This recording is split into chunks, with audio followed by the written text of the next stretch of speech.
Hello and welcome to Stringer Podcast number 11.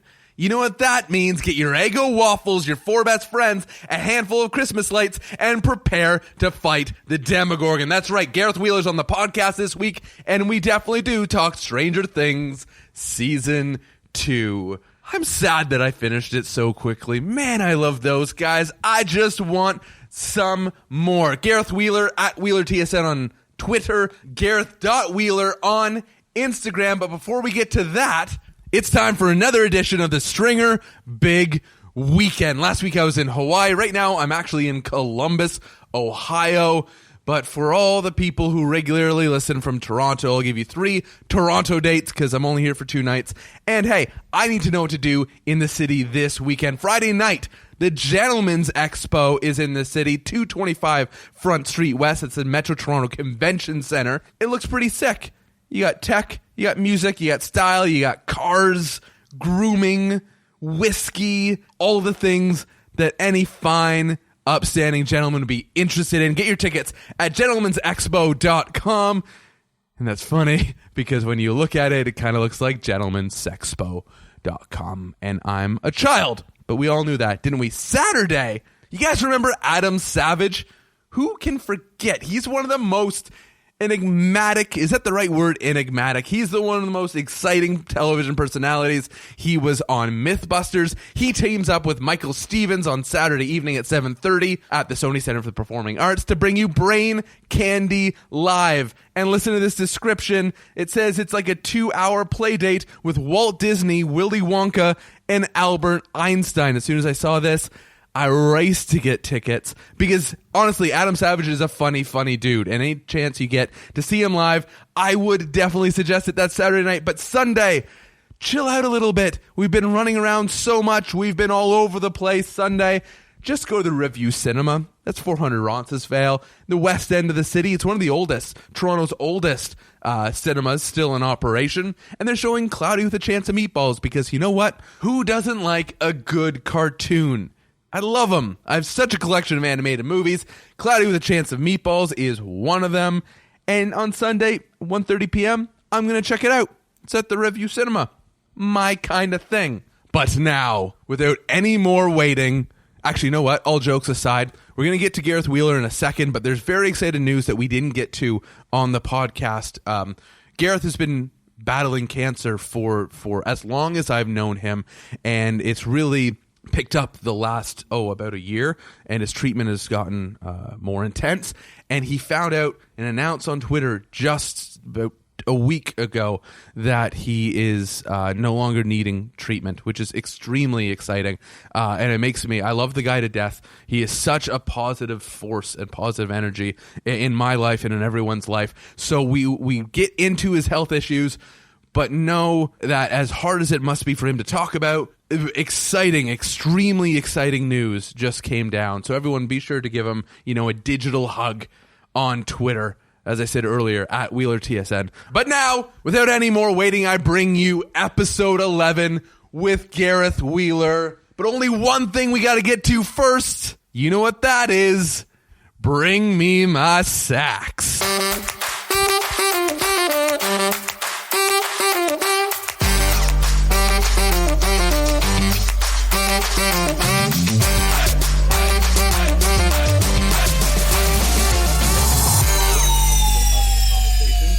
All you have to do is fill. I developed bad habits in radio. We can talk. We can actually discuss this. Can we really?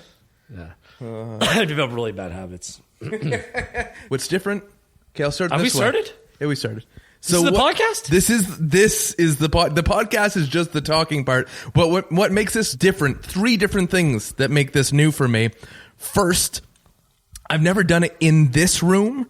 We've always done it in the big room out there around the wood desk. Right. And so I've never done it in this room. I've never held the microphone. I'm always like, we have mic stands and we put on the mic stand and it's very robotic. So I've never done that. And also I've never been with the person all day. Right. Before we actually get to this part, the actual our podcast part. But it's really cool of you, the fact that, you just recorded the Come On You Reds podcast, spent an hour talking with Terry Dunfield, and you decided you could talk again. Podcast day. First of all, I feel honored that I'm taking your office virginity Podcast virginity. Here, let's be clear on that. Which is always a little bit weird. There was that show called Property Virgins. Yep, I remember Property Virgins. These people lived in houses before. Right. You know what I mean? It it's seems not like the same. Bad title. Yeah, I don't like those weird mixes where you're like, hey, they're property virgins. There's always going to be this weird sexual spin to it that I'm not into at all. I'm like, you guys are overselling hard, especially on a fucking property like housing show. I know a guy HGN. that was on that show, and really? this just in, he owned the place before he said yes to the place on the show. Yeah, I'm pulling back the curtain. Producers at work. It's funny. I've been in, like, I've made whatever TV. I've been in TV for 15 years. Been making documentaries for. You've been in 15. You don't look that old. No, it's crazy for me to see it or to say it. It's crazy for me to see it when I look in the mirror. I can definitely see the crow's feet going on in the corners of the eyes here. But 15 years I've been in television. But still, when I watch someone else's documentary, if it's an hour long, I swear on my soul they must have only captured an hour and 10 minutes of footage. Right. Like, even though I know that it's this big hunt and you capture like hundreds of hours and narrow it all down, I'm like, they're so good at what they do.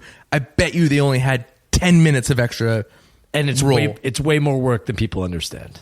It's way more. It's way more work. The people do it right, make it look so easy that even myself, someone who's been doing it, I'm like, yeah, they just planned everything out perfectly. Gareth Wheeler on the podcast. Woohoo! I am so excited for this because we've been trying. Lying. You can't hear by the level of my voice. I feel bad. I can't see the levels on the recording here, but I bet you they just went through the roof. We've been trying for weeks to try and set this up, and our schedules are weird and all over the place. But I'm so happy that today we got to do the Come On Your Reds podcast together. Well, I just put on headphones and made sure it was recording. We went for breakfast. Yeah. Thank you very much, Lady Marmalade. Shout out to a little best Leslieville. Breakfast place in the city. Love it. Lines are going to fucking kill you, though. Yeah. If you don't know where it is and you live in Toronto, it's basically at Logan and Queen. Yeah. And if you want to do the little Gareth Wheeler tour of Toronto, my first place that my wife and I ever lived in together is above the Starbucks. That's on the other corner. Yeah, right on the northeast corner. Northeast corner. Yeah. How romantic. There you go. You know what? One time I brought, my mom had friends coming from out of town, and she asked me to drive them through the city. And so I got to put all my Toronto knowledge to use. And I was like, when Al Capone used to come to the city, this is the bar he went to. And I got to show him that. And I all these little tidbits that we gather, I got to give them the Clayton Hansler tour. But I think we need to open up a company, and they can either sign up for the Clayton Hansler tour or the Gareth Wheeler tour. Right. I'd definitely go on the Clayton Hansler tour. Because it sounds like you know stuff. You know the Gareth Wheeler tour. Well, I just know the places that I've been. Like, other than that, I'm lost. Have you always been an East Ender? I've lived downtown, like right downtown. My first place was at, do you know, at Richmond and Sherbourne? Oh yeah, like with the Tim Hortons. Yep. At least there's a basketball court, and that was the first place I lived when I moved here. Which I learned you wanted to walk south when darkness hit, right, and not walk north. No. And then I lived at like Yonge and Carlton. Then I moved out east, and I've lived out east. Yonge and Carlton, that's right. Right across from right downtown as well. Those big condos there. Ooh, I like those buildings. It's interesting. First of all, it's interesting because we tried to do this before. When do you remember us first meeting? Because I can't put a time or event in it. It's kind of like you've always been there. It's like a soft fade into my life. You've just been that guy for as long as I can remember, who's been all over covering Toronto FC. So there's been familiar faces over the years that you really don't know when you met or you connected, but you've been around for so long. And actually, when you see some of these people around BMO Field or whatever, and you still don't know their names, that's when you feel awkward, because you're beyond the point of no return where you can actually ask what their name actually is. That's why I love the security guards, because they all have to wear name tags. Yes. And so I'll give them a high five or a bro hug or whatever, come right in, and I'm purposely looking at the name tag. I'm like, thanks, Jamie. Really appreciate it. Have a great day. Actually, Jamie's great. He's outside he's outside the player family area. I knew his name this whole time. Now I know his name. Now we know it's Jamie. But no, Jamie's the best. Security guards are the best. Right. But I don't know for how long or what that time was that I've known you. It seemed like forever in a good way. I feel like our friendship started to blossom around the Devang years. Yes. Devang, who was on 2 weeks ago last week's podcast. Right. See, I don't have a calendar in front of me, and so this all fucks me up. Yeah. Devang Desai, mutual friend, but he was like our connector piece. He was the glue that brought us together. Right. Did you grow up in Toronto? You did, didn't you? I grew up in Burlington. Oh, you grew up in Burlington. So, then I went to Western and lived in London for 5 years, and then basically moved right to Toronto. Western Mustangs? Yep. Is that what they are? Yep. Ooh, blood purple? So I think I moved here in 2005, 2006. Amazing. And was it at Western? Did you take radio in Western? No, I took. Where'd you go? I say that I majored in soccer. I minored in partying. And then I did the academics were kind of down the list somewhere. Poli-sci history were after that. Then I did journalism after that. But I did get my start in radio on CHRW, the campus radio station, hosting a sports show there. A sports show. That actually, Dan Schulman and Elliot Freeman had been part of that radio station as well. Holy jumping. There's a sports talk show called From the Cheap Seats. And I kind of took over that at one point of my university career, which is really cool. So it was sports, which actually kind of surprises me because having even known you in the sports realm for this long, my first bet would still be like really rad unknown indie music. Right. You would be like that Strombo 9:00 Sunday show where I know I'm not going to recognize a single song, but I'm probably going to like at least a third of it. Right. It's kind of funny because I grew up being obsessed with sports, playing soccer, basketball at a very high level. And then over the years, it's so funny. I remember at journalism school at Western, this guy came in and I think he was a long-term columnist at one of the national newspapers. I forget. I'm not sure if it was the Globe or whatever. But he was saying how he started in his first 15 years in the industry. He was a sports columnist. And then he got bored of sports and he ended up transitioning into just mainstream news. I forget what exact phase. And I remember sitting there that day thinking, you asshole, if you're at sports, why would you ever want to leave? This is the dream of all dreams. Like, how dare you? You're not really a sports fan. Right. But when you work in the industry for a decade or longer, you kind of get it. You kind of realize how sports, you'll always love it. It's always going to be a part of your life, but it's good to branch out and have other interests and other passions that may lead you in different directions as well. And music is kind of one of my things, right? One of my other things. So although I haven't made that jump away from sports, I can kind of understand where that guy comes from now. So when we were at breakfast, you asked me, do you always want to do sports television? Yes. And I said no. Did you then immediately think asshole? No. Are you sure? Because now... You can be honest. This is a safe space, Gareth. No one's listening. It's just me and you. Because now I'm like, you are that asshole from like 12 years ago that was telling me that he'd do that, but now I completely get it. And the sports world... There's always going to be a need for compelling content and storytelling, things that you do so incredibly well. But those skills are obviously transferable over into other spheres as well. And it's never been more important today for brands and businesses and individuals to be able to go out and tell your story in a proper way that's going to bring people in. I feel that it's a very small revolving door of stories that sports kind of accepts. Does that make sense? And I hope it's broadening its horizon. But I always feel that I'm on one of 5 topics.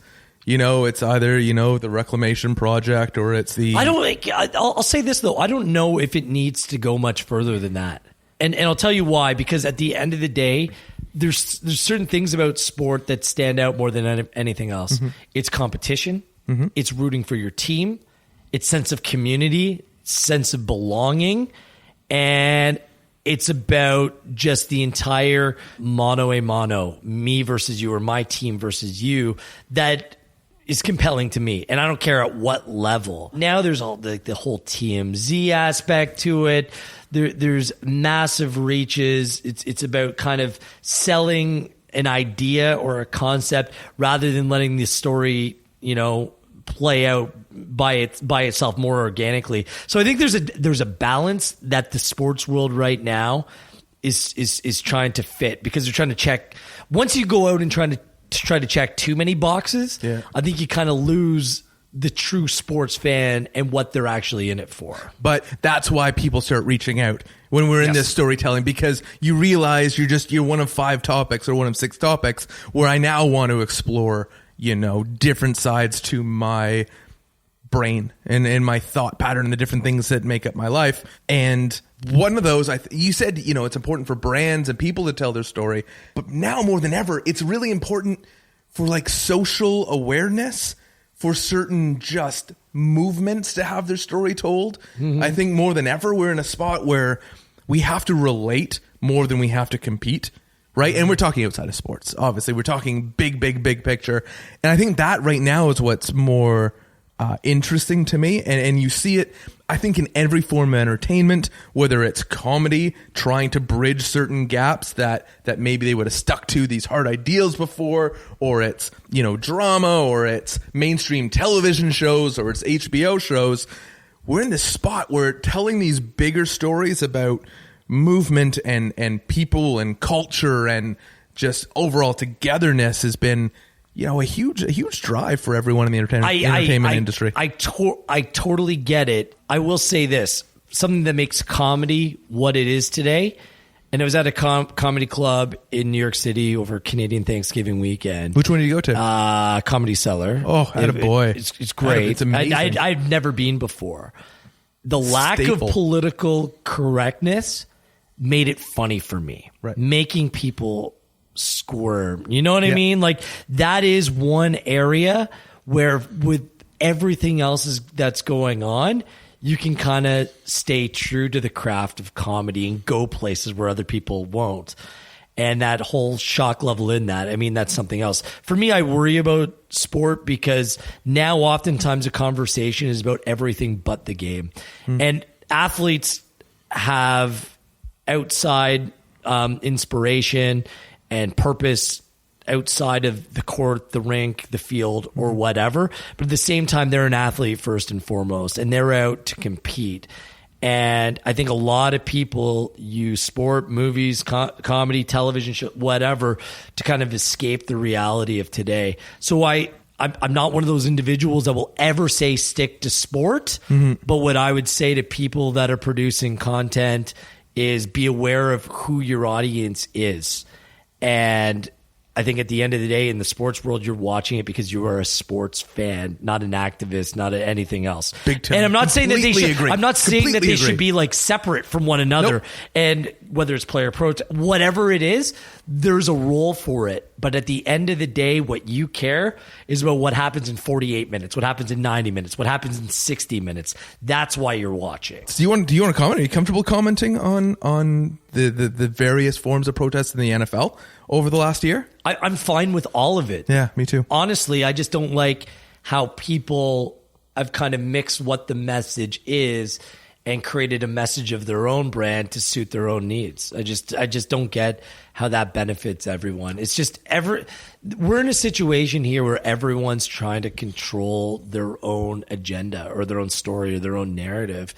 And now, because today we have the chance to consume in so many different ways that you can totally isolate yourself from other perspectives if you choose. So everyone's taking the message behind it and using it for their own selfish gain, which I think is wrong. Just as just general human beings, it's wrong to do it that way. It doesn't bother me. To me, it doesn't have anything to do with the game. It's something that people are using their platform in order to raise awareness for some very worthy causes. Right. So I have no problem with it whatsoever. Neither do I. But it's like we're in an age where the spin is more important than the fact, right? How someone spins the story. and their own personal truth that comes out of it becomes more important than what the actual truth was behind why they did this or why they knelt or why they spoke out or why, any of that. My question is just, when is a good time to speak your mind? Right. If I'm a coach or if I'm a general manager of a team, I want my player entirely focused. Who's to say that they aren't focused? Completely. We've been around professional athletes enough to know that these individuals cannot eat, breathe, or sleep the sport, 24 hours a day. It's impossible. As long as they're focused, when they show up to the office, when they're on the field, they're ready to go and they're prepared. That's all you can ask for. And that's why they work so hard. So when the horn goes, that they're ready to go. If they take a knee before do I care? No. If they celebrate after a goal and lift up their shirt and they have a political statement on it, that's fine. That's fine. None of that bothers me. No. Jim Jeffries is one of the comedians I love, and he has the Jim Jeffries show on Comedy Central in the States and whatever the comedy network's called. I think it's just Comedy Network. Comedy Network. In Canada, and it's, I think, Wednesday nights, and it's one of my favorite shows right now to watch. And he had this funny little quip where he's like, "You don't want me to speak my mind when I'm in a public setting, so where do you want me to speak it?" Exactly. He's like, "I come up with a ton of great thoughts on the shitter. No one's going to hear it." Yeah. Right? You got to kind of use your platform or else it's useless. Yeah. Do we really want the NFL players spending their Monday picketing outside of town hall? No. Take a knee. You're fine. I don't know Relax. what the best, and that's where we are today. What is the best way, not even a political statement, just to speak your mind?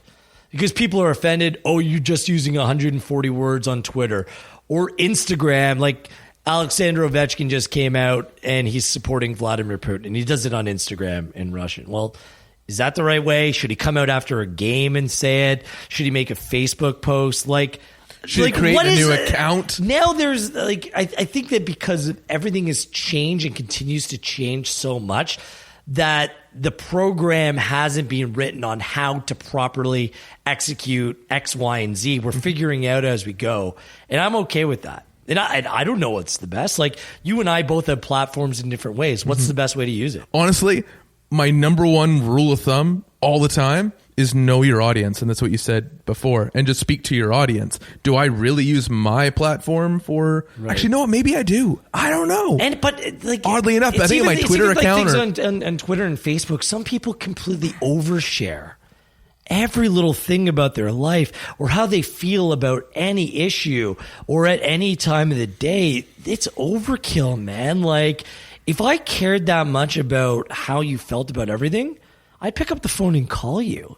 Like, this whole idea of personalized interaction has gone by the wayside to positioning yourself as something else so everyone can have a little taste of you, which is so bizarre to me. I don't know if I want everyone to know about everything about me at all times. I feel uncomfortable about that. Actually, social media makes me feel uncomfortable. It's odd that I say this because I really got my leg into the sports industry on the media side through social media, but it has always made me feel uncomfortable because I have a best friend and I see that they went to Niagara Falls on the weekend, but they've never told me they went to Niagara Falls. You know what I mean? So next time I see them, do I say, "So how was your trip on the weekend?" They're like, what? What right? We never talked about it before. Usually you wait for them to say, "Hey, I went to Niagara Falls on the weekend." You go, "Hey, no way. How'd it go?" So that's always been this interesting thing to me. But recently, just within the last week, it came out that, the Russians' influence on the U.S. election was done mainly through propaganda shared through social media channels. Yeah. Right? And it was this, at least these reports coming out, that they just wanted to kind of disrupt the message. And so they use propaganda, one of the oldest tricks in the book for hundreds and thousands of years. But now, because there's so many sources and so much different information coming your way, it is so difficult to tell what's the truth, what's manipulated, like blurred lines all over the place. And another, a lot of people have taken the stand that know where your content is coming from. And I told this story before. Someone I know posted this story about a solar flare that's supposed to happen in November, and the solar flare is caused by whatever fucking gas is getting too close to the sun. Right. It's actually going to produce blue light out of the sun, blah, blah, blah, blah, blah, blah, blah, blah, blah. And they posted that, they shared something that was on Facebook already. All you have to do is take a quick look. You just have to skim the news. Go to the Weather Network. If someone's going to know, they're going to know. Right. But it's just this little small dumb thing that if you take a second, you don't have to create this minor social uproar and that's why bullshit. Like these established sources, they matter. That's why having, in the media landscape, not even the media, like NASA or any well-respected research institute, that's why the information that they put out matters so much. And my concern, as there's cutbacks in media, in different sorts of public profiling agencies, as cutbacks come across the board and less experienced people have positions of power and control, more slides through the cracks and they start making mistakes. But those letters, there's value that's supposed to come along with them. And if they're not doing a proper service by portraying the best content, the best information possible, then what are you supposed to believe? I think people are in a really difficult time actually knowing and understanding what the truth is and what isn't, and what they can trust and what they can't. I think the movement towards crowdsourcing information is interesting. You have your civilian reporters, right? Things like that, which is very. This was pushed by media. When I worked for Sun Media, this whole idea of what they call it, like civilian journalists. Civilian journalism. That's exactly what it is. Civilian journalism, and it's kind of crushed their own model because it kind of devalues or citizen journalism. It kind of devalues the whole idea of going out and gathering information and making sure that it's well researched and this is actually what happens. So the media industry's kind of pooched its own self by kind of pushing that, because you don't know. People that's just one glance, one perspective of a situation through a short clip and doesn't necessarily tell the whole story. And what happened to the expert? Like when did people, or why have people gotten to the state where they can walk into a doctor's office and tell the doctor what they think they have? Right. Does that make sense? Like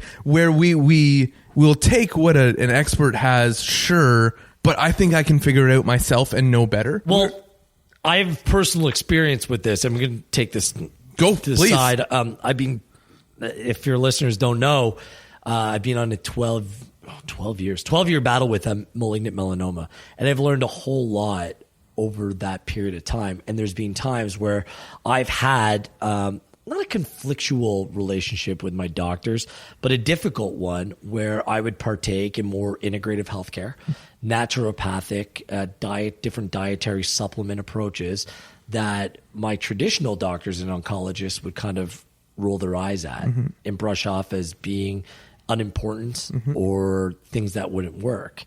And because traditional doctors aren't practiced, well versed in this field, that they completely reject it, which is unfair. So a lot of older doctors, they know their stuff, but they don't have a complete picture. So that was something that I brought to the table through the information that other people provided me and speaking to other types of specialists that gave me a better, more all-encompassing approach to like fighting the disease than I would have got by just going to that one doctor. Because originally I would have assumed he's my doctor. If he says the sky's purple, then it's purple. Or if it's green.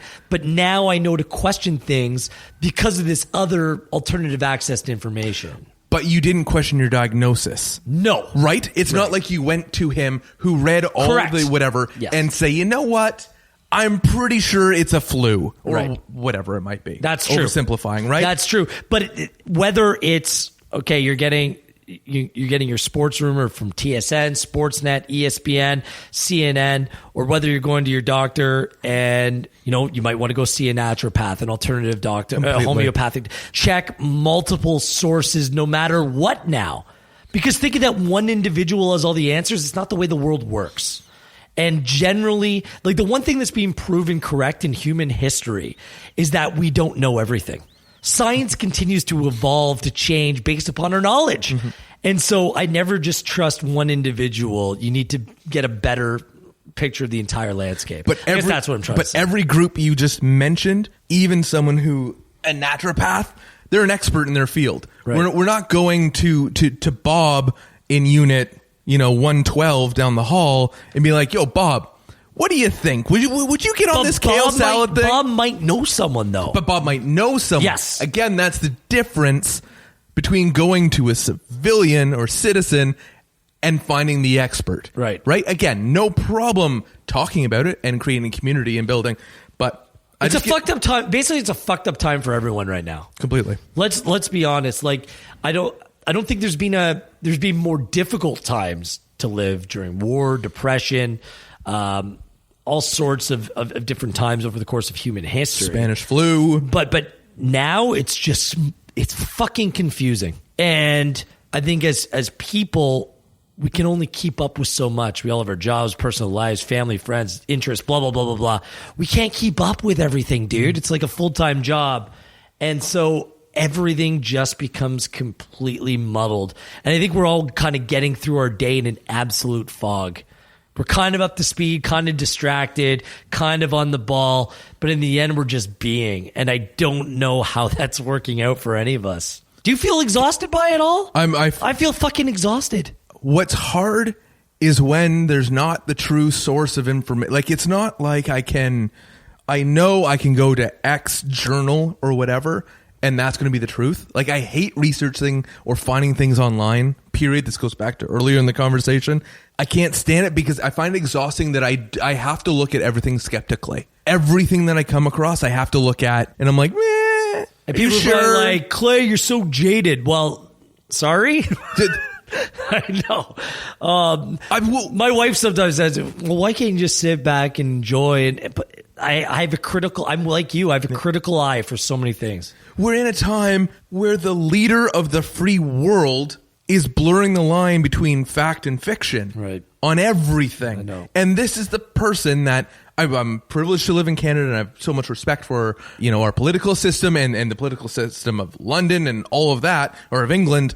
But the last century has been built off the shoulders of what the United States has decided, and where they've kind of marched in a direction. And I think that adds to how scary everything is. And the fact that we find the need to be outraged all the time and fight over everything. Like, why is everything polarizing? Why do you have to be on the left side or the right side of the line? Sure. Why can't you just talk? And it seems like we're bitching a lot. I consider us two laid back, chill guys. We totally are. Yeah. I legitimately do. But you're so right. Everyone needs to. It was funny. Like, I've tried to down my Twitter use a little bit, but I was on during the Whitecap soccer game last night, and someone went online and I had to comment on this. He's like, can we stop saying that the Houston Astros are the first Houston team to win a championship since whatever, the Houston Rocket, because the Houston WNBA team, they won 4 titles in a row.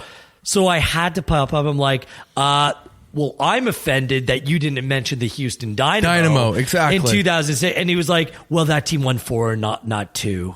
And I was like, I was kidding because I don't care if people say it's the first title. Like, why are we just things that don't matter in the overall scheme of things? By someone saying that, they're not trying to offend women or women's sports. They're just saying in terms of the biggest sports, which are traditionally NFL, MLB, NHL, NBA, and NBA. Like, that's all. They're not trying to disrespect anyone else, but everyone just when I say everyone, I'm being a little bit dramatic here. But just there's a very distinct group that feels the need to be offended heard about everything. I mean, drives me mental. That's why I'm all for the death of social media personally. The death of it. The death of social media. I could do without Twitter. Yeah, I totally could. And there was a time where it definitely filled a spot where all your news, and still you get so much of the news out of it. Like, if things breaking and developments happening in say it's a trade, right? In sports, say it's, a tragedy, whether it's, a natural disaster that happens or some of the horrible violence. It's a live breaking news feed. As a radio guy, it's such a crutch for so many people on the radio. And when I hear it, I want to punch, I want to put my fist through the radio and according to Twitter, or people on Twitter are saying this. Who are these people? Right. Can you cite someone that's saying this so we can build an article, or build an argument or a conversation? It's just say, hey, Clayton says that the Maple Leafs blue line isn't good enough. Okay, now I can go with it. For the record, I didn't say that. I did. No. just like an example. I'm trying to get myself out of hot water here. Or Clay says Stranger Things 2 is better than the first season. Then that's somewhere I can say, instead of like people are saying, like, what do you mean people? How many is this? Is this 2, 3? Can we be a little bit more Sources specific? say. Sources say. Yes. I've heard so many sources say. Did you ever watch The Newsroom? No, I didn't. Oh my goodness. I think it fits in with this conversation. Does it? So perfectly. Aaron Sorkin wrote 3 seasons of The Newsroom. One of my favorite, if not my favorite, television show of all time. But that is kind of the battle over the 3 seasons is heart over fluff. Like hard-hitting stories that people need to know to be informed and move with their life over, where did the Kardashians go for lunch last weekend? And then towards the end of the series in the second and third season, it was the idea of why are we using Twitter as our source? And it's not like finding actual sources, making sure things are facts and not just reports and rumors. And as in a lot, I think of what Aaron Sorkin does, he has this message that he's trying to write through. So he uses these characters as his own voice because he's trying to wage a war on whatever it might be. And it was a little bit, oddly enough, it was a little bit on social media, but then he went and did The Social Network about Mark Zuckerberg and Facebook. So maybe he flipped. Maybe he came across a new understanding. But yeah, HBO, 3 seasons, Newsroom. I guarantee you're going to watch the first 5 minutes of the first episode. Anyone who's ever seen it knows what I'm talking about. And the speech at the beginning of the first episode, you're like, okay, I got to watch at least 3 or 4 more episodes just to see if this character and this thought process develops. Just news today is something completely different. Now it's about, okay, here's the story, and let's get a panel, an NFL-sized panel together and argue about it. So it's not like here's the news, it's opinion news. Like it's something completely different than we've ever experienced before. I don't know if it's better, I don't know if it's worse, it just is. What hurts me the most with those panels is so and so Bob on the end is told what side of the story he's going to take. And Jim on the other end is told what side of the story he's going to take. So it often, and they're incredibly good at their jobs, in the sense that they let it all unravel in a way that feels very natural and engaging. But it might not even be their actual opinion on it, which is crazy just because we know that conflict creates eyeballs or it draws eyeballs. And that's what bothers me about that. We're going to have a new segment. It's called Old Men Sitting on the Fence. Oh my God. Yelling at the kids sitting on the running porch, on their sitting on the lawns. porch. I would love to be an porch, old man. That's it. Yeah. Yeah. Old men on a porch. Old men on a porch. You know what really bothers me? My father was one of those guys growing up. And I love my dad. Once he retired, now he's like the most chill, cool dude. But growing up, he was like the angry dad on the block. And we would play basketball in my driveway. And the ball would roll on our grass. And then he'd yell at us when we had to go in the grass to get the ball. He was that guy. Ugh, I know. So my dad, which is hilarious. We grew up on Yonge Street. So it was kind of, it's old Yonge Street. It's kind of it's now a bit of a dead end, but we grew up on Yonge Street, and Yonge Street is busy all the time. And so my dad, we had a very long lane, and my dad painted a big line at the end of it, and the line's the line we couldn't cross. Very visible for us all to see. My dad, I think, forgot what it was like to be in school. And to ride a school bus that stops in front of your house every single day, because it was like 8 straight years of kids making fun of us for the line at the end. That was my dad. My dad, bless his heart for being like super worried about us and not wanting us to get run over by a fucking car. But that line followed me into high school. God damn it. Now when you see lines on the road, like, how are you? I'm nervous. Scared? Yeah, I still don't step on cracks. Start shaking? Yeah, I start crying, actually. Yes. I'm afraid of getting a whooping. No, we never got whoopings for it. Yeah. But it was just funny. It was just one of those like very visible things. I haven't heard the term whooping in a long time. Whooping? Yeah. Old men on a porch. Yeah. Right here. Okay. We bring back things like whooping. It works. Whippersnapper. Yeah, that's another term I haven't heard for a long time. We're going to create a catalog of old terms that we believe need to come back. Yeah. You brought it up earlier. Conversation's in a different spot. Stranger Things 2, though. I'm a massive fan. We started talking about it before we started recording, and I was like, no. Yeah. I want to hear all your thoughts. I want to hear how you lived it. Did you watch it? Did you binge it? My wife and I binged it 2 separate nights. So it was like half binge. And we finished it on Halloween. Ooh, I thought perfect. season 2 is better than season 1. Is that wrong? Me too. I don't know. I was sad. I'll say this. Okay, no spoilers. Okay, we're not going to spoilers. We're going to do no spoilers. But the only thing that I realized at the end of season 2 is that I'm like, whoa, these child actors are going to grow up, and we're never going to get the season 1 kids again. Does that make sense? Yeah. Like, I was so enamored with just their age and their mannerisms, their characteristics, and obviously just because the course of time and the fact they've had to do a shit ton of media, they're more developed just as humans, as actors, as professionals. And I realize I'm never going to get season 1 back out of the actors. But that happens with I know. Saved by the Bell, like Zach, Kelly, like Screech, like they grew up and it's just not the same. Yeah, you're never going to get them again. Like the Goonies, like go back to like any movie, television show, those child actors. I mean, these will be the roles that define them. Sean Astin, he was great in the Goonies. Well, we won't spoil it, but he was sensational in Stranger Things too. Completely. I will say this: Stranger Things season 1, better soundtrack. Like the music was amazing. I thought the way that it was shot, season 1 kind of rolled slower.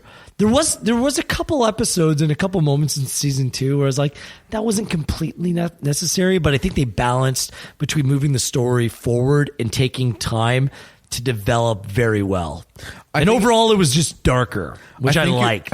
Me too. I think it'd be interesting to now watch them all in succession, and it's probably something I'm going to dedicate a weekend to, but watch season 1 and season 2 all in kind of... Can you do that? Oh, I could do it. I can't go back. Once I've seen it once, I'm done. I'm one of those weird characters where I like the mood a movie or a TV show puts me in. So I've seen some of my favorite movies I've seen over 100 times. Yeah. I'll keep watching it just because I like to be back in that space again. But I want to watch season 1 and season 2 because I feel the ups and the downs and the trade-off between action and story becomes very natural and all makes sense when you watch it all together, right? Because you go off a high from season 1 and then you got to move the story forward. That's what you have to do. It's a year later. You got to move the story forward. But yeah, I think everyone's watched it. Who am I kidding? Who am I honestly kidding? Everyone's watched season 2. Busy time of year. Busy time of year, Halloween. I listened to a podcast. See, people with actual responsibilities, aka children, they haven't watched it. That's true. Or maybe haven't watched it. But like they only get like one episode a night. Don't do mornings. No. Yeah, like we're the kind of people that have already watched it. I started. I think actually I was exhausted. It had been a really long stretch.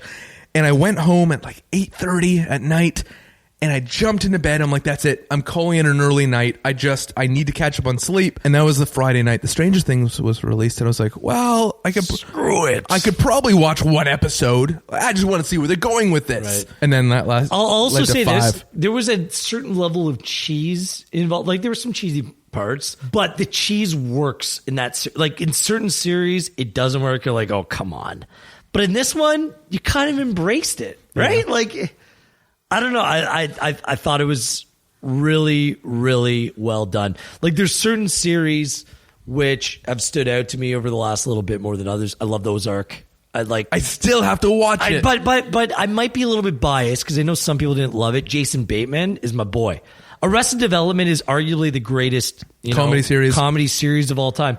And that was before it went to Netflix. That's when it was Fox? Right, first 3 seasons. Was it on Fox? I don't know. I don't know who did it. When I was going through some dark days, like with one of my earlier cancer diagnoses, that got me through so many shit times.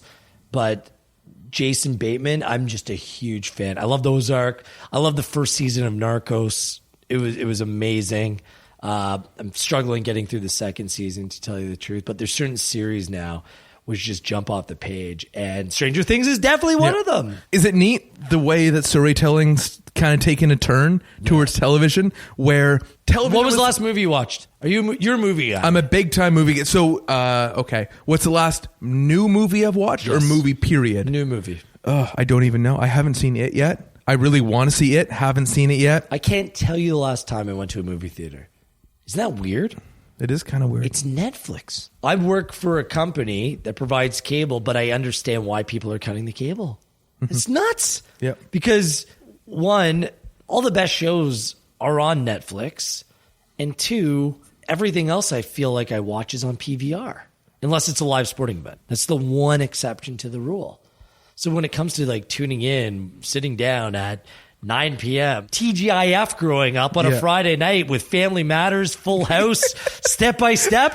Like it was like Friday night. I'd be in front of the television as a kid because I would want to watch it. Now it doesn't really matter. No. And it's been a complete game changer. Binge watching is interesting because in some ways I love it because I want a 10-hour movie of whatever I want to watch. But in some ways, I think it's kind of screwing us in the sense like Stranger Things. Amazing. I was so excited to get into it. Now it's done. Now I have to wait. Literally, there was something came out where it said they were working on it up until 2 weeks before the release, which is actually, believe it or not, very common for any big budget movie. Yes. Is that they'll go right to the line with it, right to the final hour. So up until 2 weeks before, they were still working on finishing up season 2. It gets released. We fucking like assholes watch it in a day that took them a year and a half to do, and they haven't even truly cracked the story of season 3 yet. There's always something else to watch. There is. Man. It's true. That's the thing. Like HBO, Game of Thrones. I wish I could watch that all in one fell swoop. Like I wish. I honestly, if I had that ability to do that, shows that come out every week, I don't mind it. There's one. Our guilty pleasure right now, my wife and I. Do you watch Geordie Shore? I've heard of. Okay, Geordie Shore. I'll put it on my list. I promise. I'll put it on my list. It's the Northern England version of Jersey Shore, and it's such a train wreck. Newcastle. You cannot turn. Is that where it is? Oh yeah, in Newcastle. Buddy. You cannot turn away. There's more drinking, more foul language, more nudity, everything more than the Jersey Shore kids. And they're all way more likable as well. Oh, thank goodness. Geordie Shore, check it out. I will. I think it's MTV Tuesday nights. It's incredible. Geordie Shore. I'll check it out. Actually, this is the truth. I've got a soft spot for that Newcastle, like half English, half Scottish, or Irish accent. Scottish, I guess it's like half Scottish. It's more like half English, half Scottish. Half Scottish. Yeah. I have such a soft spot for that. Ashley Cole's ex-wife. She was on X Factor UK. Dang it, I'm going to remember it after this is done.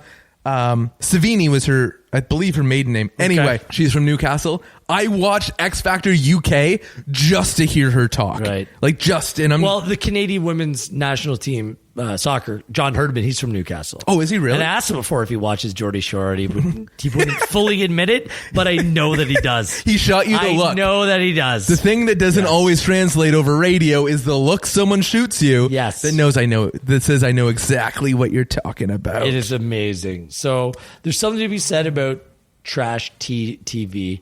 And there are shows that you can't binge, like I love how Curb Your Enthusiasm comes out once a week. I look forward to that. So there's certain series that, like these Netflix marathons that are actually suited to binge watching. But there's other series where there isn't that attachment.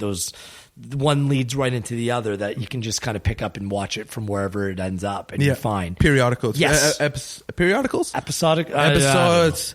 There's a name for it. I should know this. How do I not know this? Way to go. There's a name. Someone's going to shit on me on the internet. That's what the internet's great for, actually. It's like, how do you not know this, stupid? Yeah. I thought you said you worked in this for 15 what years. What you say is like, I'm stupid. Yeah. Procedurals. Procedurals. There's the word. I know I'd come to it. So you're Law and Orders. I watched Law and Order last night as I was doing work on my couch. Never been a Law and Order guy. No? No SVU? No. No Cold Case? None of it. No, I don't know any of the other ones. There's more. Our mutual friend Heather Pinart, currently on mat leave. Oh, I miss her. A great producer with Maple Leaf Sports Entertainment. Her and I connected over the whole Law and Order. Special Victims Unit. And especially when we're on the road in the States, USA TV or whatever it's called, the USA channel.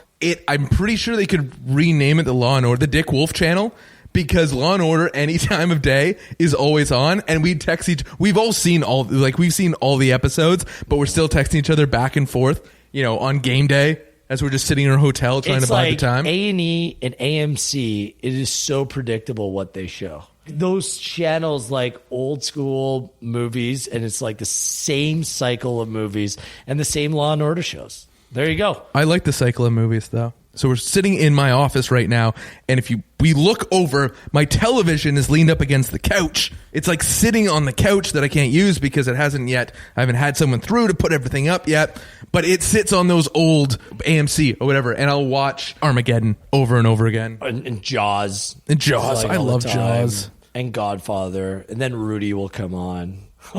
You said, sorry, you're the twinkle in my eye, you're referencing old movies. Check out my Twitter. Because Stranger Things season 2, I swear, Duffer Brothers and I, so the writers, directors, the Duffer Brothers, they're twins. They are 2 months almost to the day older than me. Really? So our take on the world and all of our references through the 80s and 90s came in the exact same part of our development as humans. I post pictures, so I don't give anything away. There's no spoilers. But I go through a series of photos that are frames from very famous movies or somewhat famous movies through the 80s and 90s. And I've gone through this now with enough people that I want you, Gareth, I want you to go through it, and you can come back to me and let me know how close I am. Okay. Just different movies that at one point in the series, I believe they reference. It's all done in chronological order from episode 1 through episode 9 because, I did it while I was watching it. But that's my homework for everybody. Check out my Twitter. Like a lot of work. That's my homework for everyone. Check out my Twitter. You can't call it homework because no one will do it. No one's gonna do it. Come up with something else. I think though, I want them to prove. If I'm wrong, I think I'm right though. I think all of our references are the same. Okay. And you get I don't even want to give it away. Tremors. Did you ever see Tremors? Way back in the day. I have very little memory of Tremors. So I had to explain to someone what Tremors was the other day, and I was like, you got to graboids? No, you got to totally watch Tremors. I think there's a solid Jurassic Park reference in there. Really? Yeah, I think there's some really solid references, and since you've seen it, Gareth, you got to watch it. You got to report back. Okay. And let me know, because this is clearly something I'm proud of. I need a blog, because this would be way easier on a blog. It would be easier to explain on a blog than on a pod. 100%, because you can match the visuals. I need to see it. You need to see it, but I want. This is what I want you to do. Okay. This is I just because I value your take. Next week, there's no TFC game. I'll have some time. There's on not. my hands. You can go search through the tweets. I'm seeing Arcade Fire tonight. I'm so jealous. So there's a story behind your Arcade Fire tickets. I know, because you posted on the Facebook that who wants to buy them at face value. I was like, done. Yeah, I'm in. You're like, DM me. Totally DM'd you, and then what did you do? I gave them to my sister. Dickhead. Fuck. I wanted to see Arcade Fire. She got back to me first. You know what I'm not doing tonight? Dude, StubHub tickets are cheap. Go on. I should. You'll be able to get whatever ticket what you section want. are you in? Can I come sit with you? I'll buy you a beer. I don't know what I'm like first row of the 300 level, but this is why I'm pissed, because as a member of the fan club, because I'm a fan and I always go see I saw them at Way Home last summer. You have early access, and the early access gave you only access to basically 300 level. If they had 100 level of the floors, I missed it, and I was on right away, and so I went on and I bought a couple pairs just so I had them. And then they announced the next day that they were having a second show on the Saturday night. So there was a complete surplus of tickets. Then they opened up tickets to the 100 level and floors and already had tickets. And now there's tickets going for cheap across the board, and there's still tickets available. So there was no advantage to being a fan club member. Right. So I feel like I got screwed. Back in my day, there was loyalty. But Arcade Fire is a band that kind of acknowledges shit like this. Mm-hmm. I think they're really aware of that. But I think it's Ticketmaster fucking with me again. Yeah. The man. Ticketmaster does that. Blame the man? What happened to the Montreal music scene? That's my question. Arcade Fire. What do you mean? Just in the sense that it's kind of everything was coming out of Montreal. I think of Arcade Fire, and all the attention turned from the Toronto music scene, which kind of ended with Emily Haynes and Metric, and they were kind of the Broken back end. Social Scene, by the way, is opening up for Arcade Fire tonight. Whew. Yeah, solid, eh? But then kind of it went from that Canadian indie scene, which was kind of bubbling for a time. Then everything for a while just seemed to come out of Brooklyn.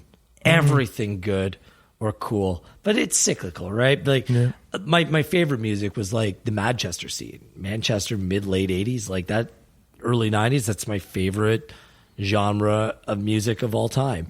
So I don't know. These things come in You're a waves, City ebbs fan, and aren't you? flows. No. Hell no. Manchester United. Wash your mouth out with soap. You can call me a Liverpool supporter next? No. Hey, what's wrong with Liverpool? Huge Uniter. You're getting Klopp forever. Well, just don't win anything. So don't worry, they're not planning on it. yeah. Now I feel more so like it was a lot easier to consume anything that was cool and happening even a decade ago. I found that I was discovering all kinds of like cool hip bands. Now there's so many. It goes back to the number of different platforms and channels and bands that are using that. It's too hard to keep up, man. I honestly need like Clay, you to come up. Like everyone has that one friend that knows more about music than you. My buddy Luch.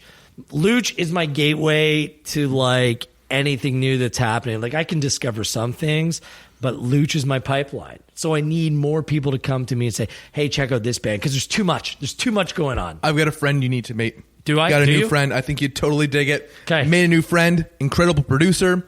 Erin McCarthy's her name. Okay. She is my Gateway drug. Luch. She's my gateway into new music. That it was just like, we were talking. I wasn't even talking. I was like, yo, I said to someone else, have you heard this song? It's by Run the Jewels. Yeah. And then she knew as I started playing who it was. I was like, whoa, you don't Run the Jewels? She's like, yeah. Killer Mike. Yeah, of course. Right? And she's like, oh, but have you checked out this? And have you checked out? And then she's been feeding me. Like she went to go see Bad, Not Good. Yeah. Who was in Toronto recently. Fed me their music. I'm like, okay. Everyone needs a friend like that, dude. Everyone needs a friend that helps them. Now, here's my thing. November 21st, I have tickets to Cut Copy. Cut Copy's always an incredible show. If you don't know Cut Copy, check them out. DJs, but like an incredible live performance. They're playing here in Toronto. I have tickets November 21st. TFC's next away match. So I'll have to get rid of my Cut Copy ticket. Or you're going to have to make a very tough call. It's not even it's not negotiable. It's just disappointed that Cut Copy's playing that night. What are the odds? I know. Seriously. But there's been shows over the years where I think there's a certain level of pride where you're like, I'm here with like 100 people and no one knows how fucking good this band is. And they're going to blow up down the road and they're going to be playing for thousands. And I was there amongst like 50 people. Amazing. Like I once saw, who was it? It was Yesayer and it was, oh God. If you don't know Yesayer is just unreal as well. Yesayer and, oh my God, I don't know why I'm blanking out here. It'll come. I can't help you. You're looking at me. I'm not your lifeline. Don't dial me if It's you're so on like Millionaire. in front of like 50 people. I'm like, how don't people know about these bands? And then they completely blew up after that. I think my two experiences with that, one, and it was because of someone I was dating, Lana Del Rey. Yep. Who is out, I think, of California, but I was dating someone in the music industry who represented her. Cali? I think she's Cali. She was in the A&R department. Right. And so you kind of end up giving artists their first crack, their first real contract, which generally... MGMT, sorry. MGMT. There we go. Cell phone, Twitter age. I know. Google strikes again. I know. Incredible. But Lana Del Rey was one that I saw in front of very few people. And then the other one was when Dallas Green broke off and did City in Color. Yeah, nice. I went to I was a big Alexis on Fire fan. It totally fit me and who I was in my late teens and early 20s. And then he was playing a solo show in a little pub in Guelph. And there was like 120 people there. And that's when you really, at least I really realized, I'd seen Alexis on Fire several times, but you realize the pipes that guy has, and then the other side to him that's not so angsty and teenage tattooed kid. He's a good guy. He actually looks a whole lot like my buddy Griff, who's a bartender at Underground. Griff. Yeah, and they're both from like St. Catharines, both like similar dark glasses, tats. Maybe Gingerish. maybe he's Edwin. It's like Edwin at Tattoo. No, Edwin. It's actually Dallas Green. He's just doubling as Griff. So that he can just connect with the people. I thought that Griff's a little bit taller, but yeah. Dallas is a huge hoops fan too. So I was shooting a Raptors playoff game a couple of years ago, and without even realizing, I was on, when you're like the second or third shooter, you're basically on crowd reaction, right? And that's your job. And I'm completely fine with that. I was going through my footage afterwards, and I realized it was Dallas Green, one of the people I was zeroing in on. Really? Yeah, for a reaction. And he jumps up and he's cheering, and he sits back down. And in the moment, you're not really connecting. You're checking to make sure shit's in focus, your exposure's right. You know, it kind of all makes sense. But I looked at the footage afterwards. It was Dallas Green. Cool. Crazy, right? Cool. I think there would be more people at whether it's TFC, Leafs, Raps games that are very well known that you just don't know because they're in a crowd of many. Which is awesome. And a lot of just keep low profiles. Like I feel like around the city of Toronto, like on a regular basis, I'm like, was that so and so? And it might be. Do you think Toronto's a good city for that? I think it's where there's not, you can be anonymous to a certain blend in the city. Yeah, yeah, and New York's the same thing. New York is so big. Like, my God, everything's kind of like a blur. I was Zachary Quinto, actually the actor. Last time I was in New York last time I went to New York, not for work, sure, was in March, and I was there, and I was walking through Times Square, and I ran right into, like, literally bumped shoulders with Zachary Quinto, who I was a huge Heroes fan, so I kind of lost my mind. I didn't bother him or anything, but huge Heroes fan, huge Star Trek fan, obviously, and I was pretty blown away.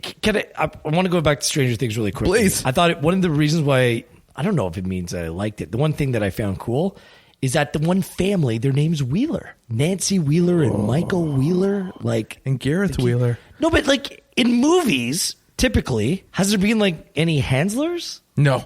Never. There's never a Wheeler. There's never a Wheeler. So like that was really weird for me. So here's my weird thing. How old were you in 1985? Sorry, just one more thing. In season 1, like up on the board of the movie theater said Nancy Wheeler's a slut. And so they're erasing it.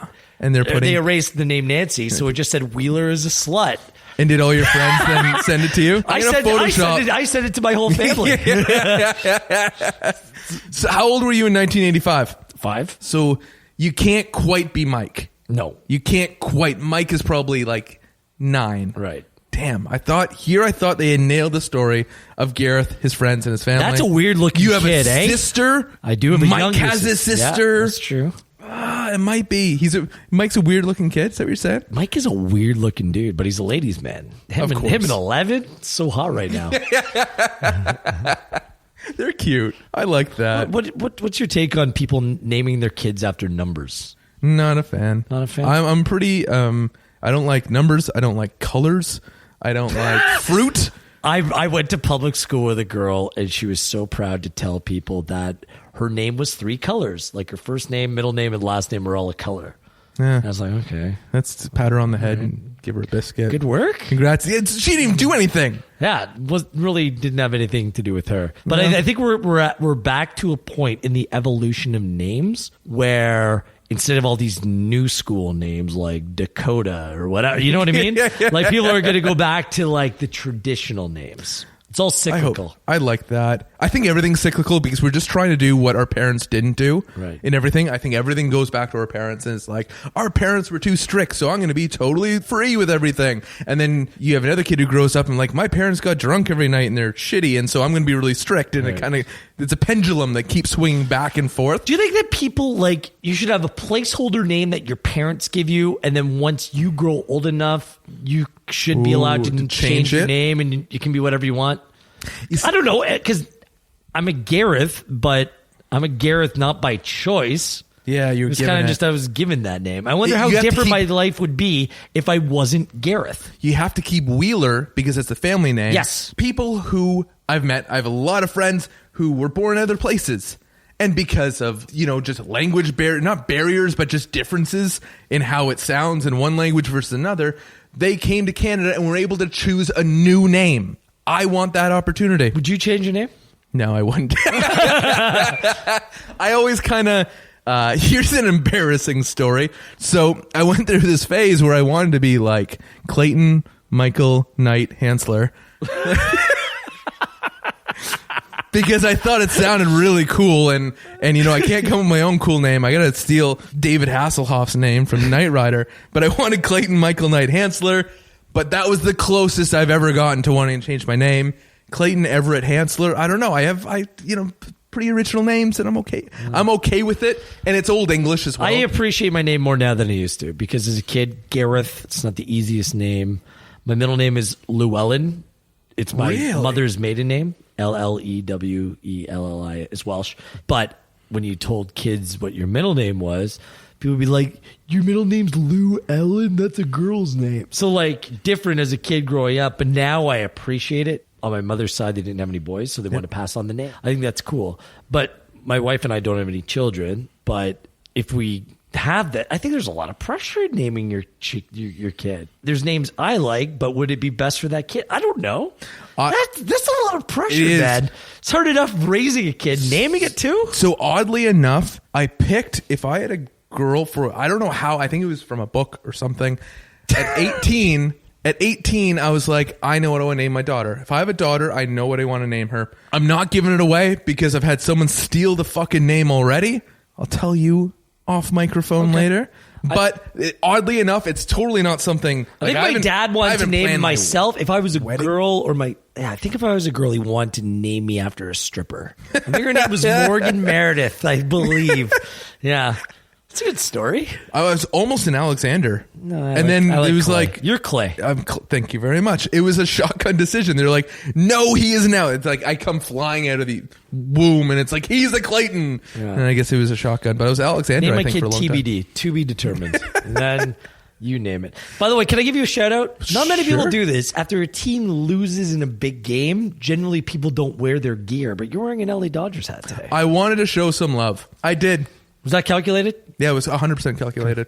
I have a very large hat collection, and I think it's very easy for someone to be like, oh, fuck those guys, like whatever, losers, or jump on bandwagons. No, I love this hat.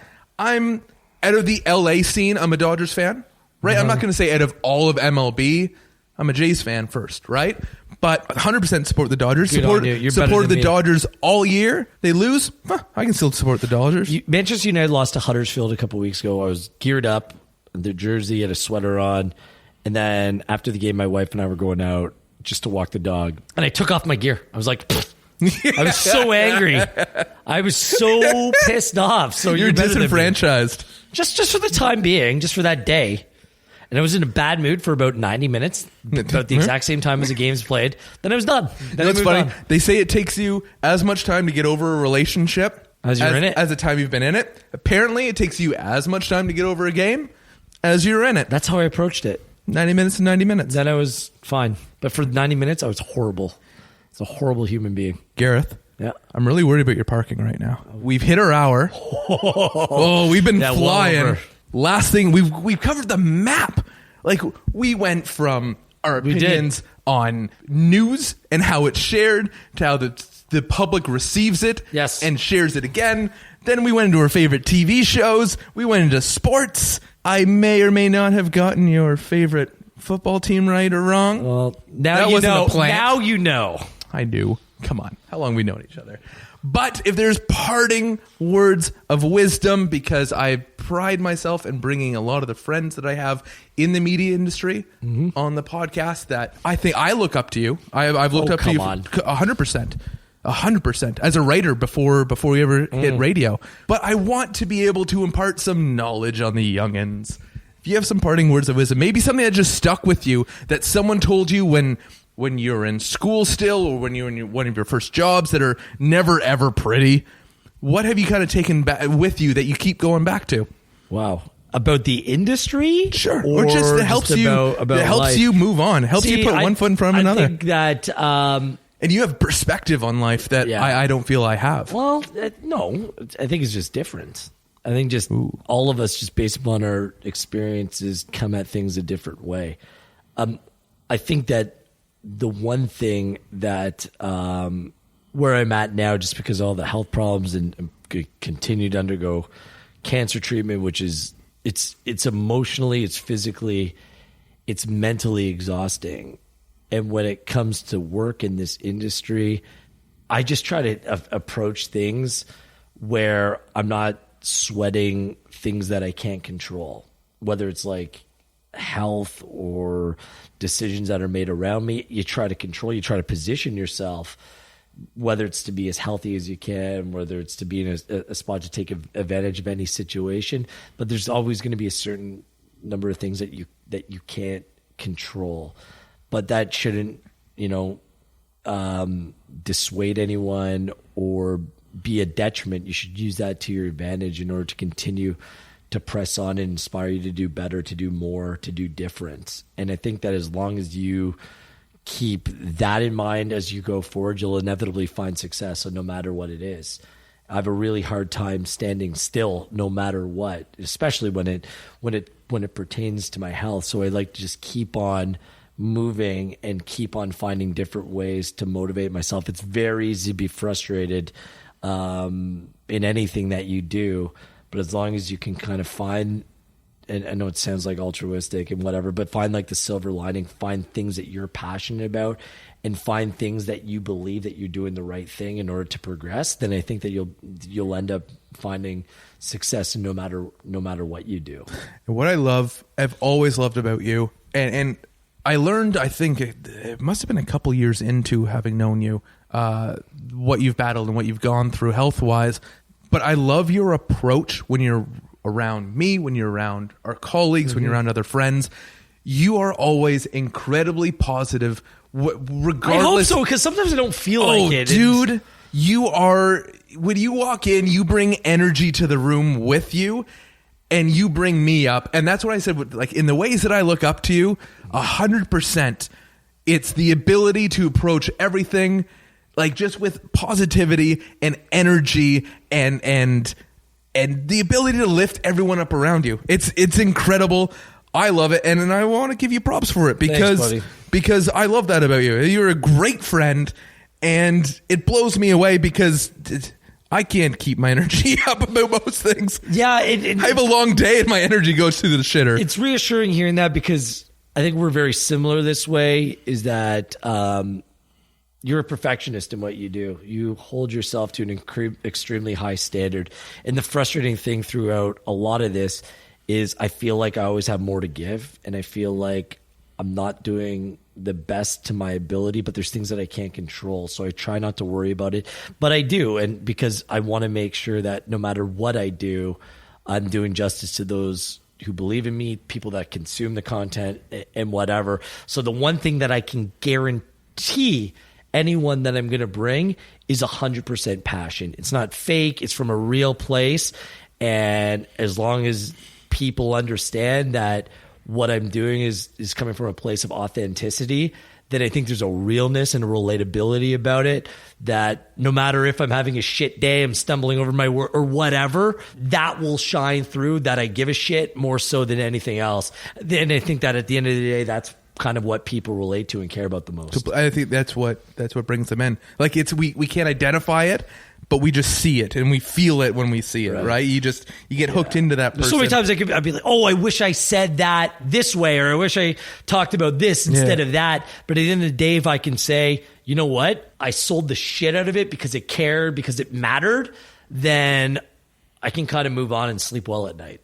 So you talked about delivering the message and creating content. You got tons of exciting things. You have all the Toronto FC coverage, right, on torontofc.ca. Yep. TSN Radio. Where can they find you on TSN Radio? Raptors pregame, halftime, postgame, hosting evenings as well. TFC coverage there. Raptors 905 season starting. Back on color commentary there. Hoping for a long TFC run, which there won't really be a stop this offseason. Do my speaking on the side. I'm a busy man, Clay. And you're on the Hangout. Was it last week? Hangout. 2 weeks. NBA TV Canada. TV. Come on, your Reds podcast. Stringer podcast. Oh my goodness. Keep it dialed in. You can find Gareth. It's basically like me trying to find Law and Order. I can find you anywhere, any time of the day. I like how City TV used to be. Everywhere. And on that note, everyone, please be good to yourself and eat your vegetables.